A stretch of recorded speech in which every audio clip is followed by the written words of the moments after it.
അങ്ങനെ ഈവനിങ് ആയി. Heroine class കഴിഞ്ഞ് പോകുമ്പോൾ എന്താടി നിങ്ങൾ രണ്ടുപേരും ഡേറ്റ് ചെയ്യാണെന്നൊക്കെ പറഞ്ഞിട്ട് രണ്ടാളും രണ്ട് വായിക്കാണല്ലോ പോകുന്നത് എന്നൊരു സ്റ്റുഡൻറ് ചോദിച്ചു.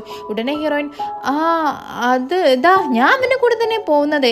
ഈച്ചൻ എനിക്ക് വേണ്ടി നീ വെയിറ്റ് ചെയ്യാണോ? അയ്യോ നീ സ്കാർഫ് ഇട്ടിട്ടില്ലേ?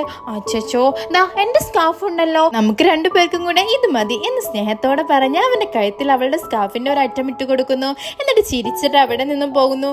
ഡേ എന്താടി ഇത് എന്ന് പറഞ്ഞ് അവിടെ ഉള്ളവരെ നോക്കുന്നു. അങ്ങനെ അവര് വീട്ടിലെത്തുന്നു.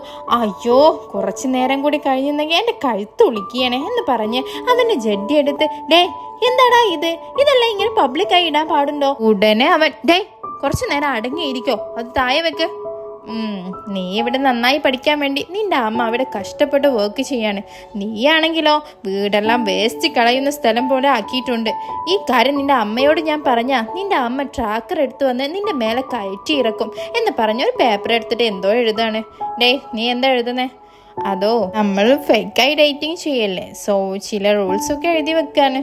റൂൾസോ? എന്ത് റൂൾസ് എന്ന് ചോദിച്ചു. റൂൾസ് നമ്പർ 1, നമ്മൾ ഡേറ്റിംഗ് ചെയ്യാണെന്ന് എല്ലാവർക്കും മനസ്സിലാവണം. അതിന് നമ്മൾ ഇടയ്ക്കിടയ്ക്ക് ലൈവ് ചെയ്യണം. നമ്പർ 2, ലൈവ് പോകുമ്പോൾ നമ്മൾ രണ്ടുപേരും അങ്ങോട്ടും ഇങ്ങോട്ടും ഒരു സ്പെഷ്യൽ പേര് വിളിക്കണം. എനിക്കൊരു പേര് പറ. പന്നി എന്നവൻ പറഞ്ഞു. ഡാ എന്താണ് കളിക്കുന്നേ? നല്ല പേര് പറ. ക്യൂട്ടി. ഓക്കെ, എന്നെ കണ്ട ക്യൂട്ടാണെന്ന് തോന്നുന്നല്ലേ? ഇത് തന്നെ മതി. നമ്പർ 3, നമ്മൾ സ്കൂൾ ടൈമിൽ എപ്പോഴും കൈ പിടിച്ചിരിക്കണം. ഒരുമിച്ച് സ്കൂൾ പോകണം. അതുപോലെ സ്കൂൾ വിട്ടാൽ ഒരുമിച്ച് വീട്ടിലേക്ക് വരണം. ഞാൻ മെസ്സേജ് അയച്ചാൽ 5 മിനിറ്റുള്ള റിപ്ലൈ തരണം. ശരി, ഇങ്ങോട്ട് താ, എനിക്കൊന്ന് എഴുതാനുണ്ട്.